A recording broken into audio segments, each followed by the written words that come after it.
I moved to a remote fishing island in 1989 in Maine. There, I bought the former town dump for the Ghost Nets project. Ghost Nets is a case study for an artist-conceived approach to environmental restoration.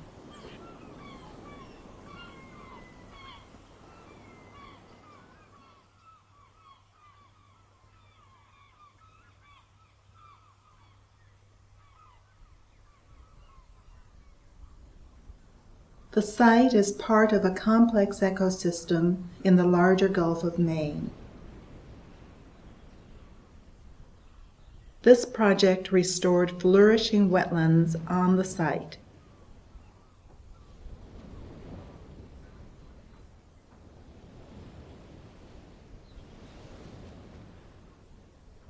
GhostNets now informs my experiments with communities as Gulf to Gulf, an online team with scientists.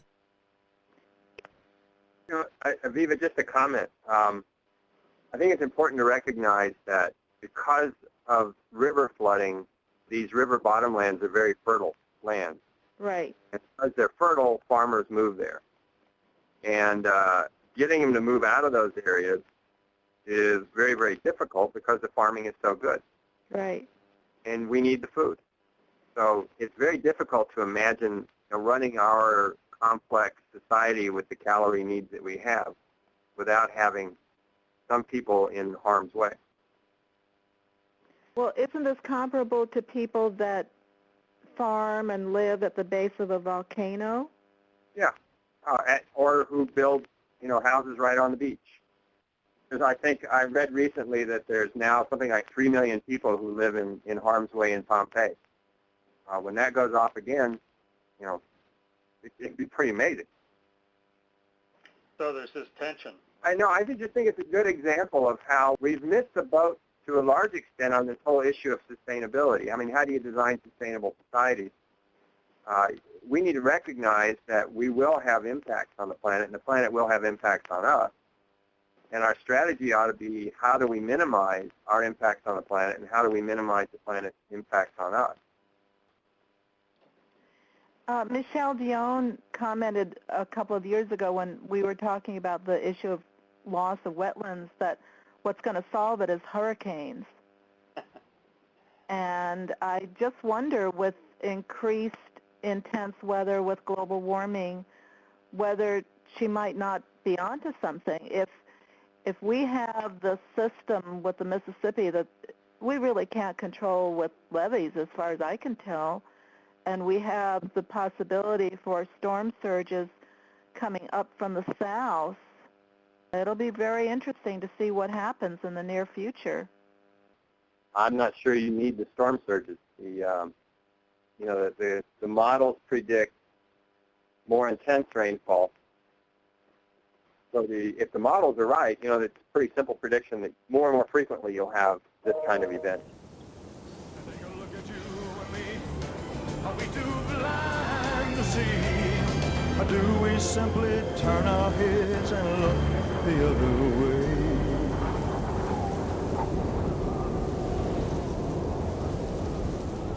Geographic Information Systems Science layers statistical and geographically precise data. It provides direction to model strategies for landscape-scale restoration.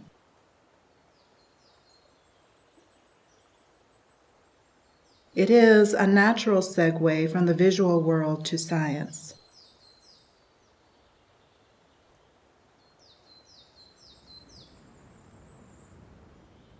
The true obstacle to integrating built and biologically sensitive environmental restoration is human relationships.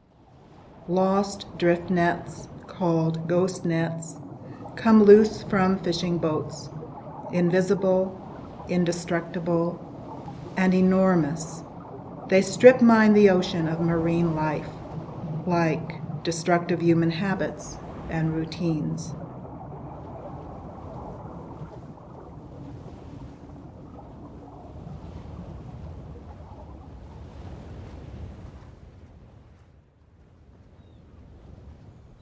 The Ghost Net site is a model of extreme degradation. The man-made land had buried a local estuary and destroyed habitat. The uplands had been sheep-herded, quarried, and farmed. Water and soil were running into the ocean without natural filtration. The land required extensive soil rehabilitation and microhabitat remediation. I began by studying a local control marsh with various art forms.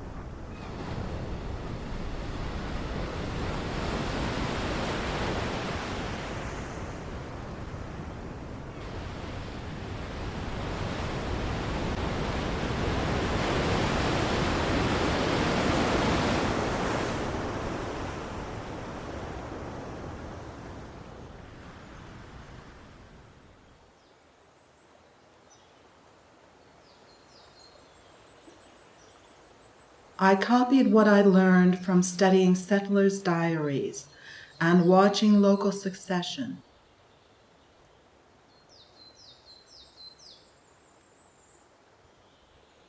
Seven years were spent restoring the uplands riparian zone to filter and protect groundwater.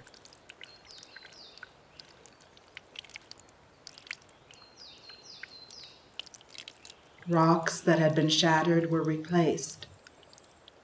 Forbs and trees which had been stripped and timbered were planted.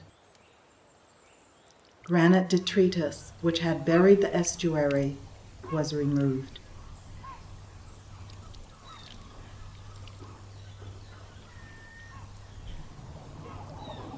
Invasive European green crabs were collected at the site.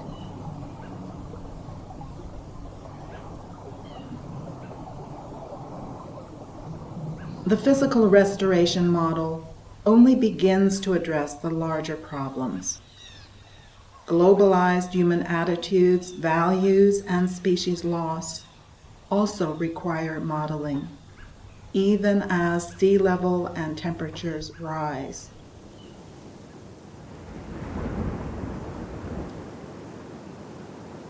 My goal is to scale up GhostNet strategies for restoration.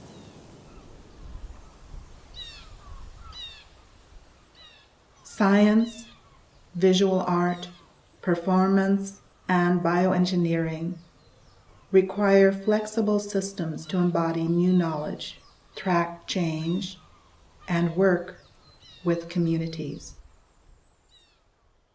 What I want to see if we can do is just try moving around in the space, embodying what you think has to be done, and see what happens. Scaling up, I identified many ways to proactively work with and identify communities as part of an ecological art practice. Some are deliberately politically provocative, but can be effective.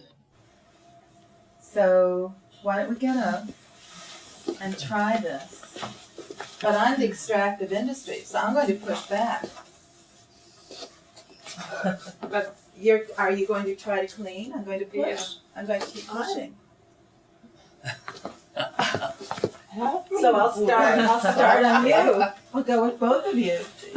So are any of you going to help me here? Are you going to help me extract, or are you going to help me clean?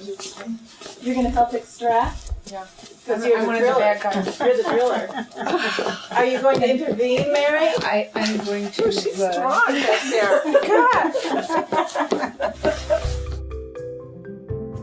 Fish Story is a participatory public art project. And this is one of 4 performative events that we've initiated. The first was to simply canoe the Wolf River. And the problem in Memphis is a problem that the world is facing, which is many river tributaries are being cut off for various kinds of human use. And what I'm hoping we can do tonight is find out a little bit about what we don't know. Part 3 will be the installation at Memphis College of Art. And part 4 will be an international webcast with people who are working on very specific issues in the environment, such as fracking and radioactivity. I found the adaptation of artistic practices to environmental pressures through targeted restoration to be a perpetual experience of studying the process of self-organization within systems, which naturally preserves biodiversity and clean water.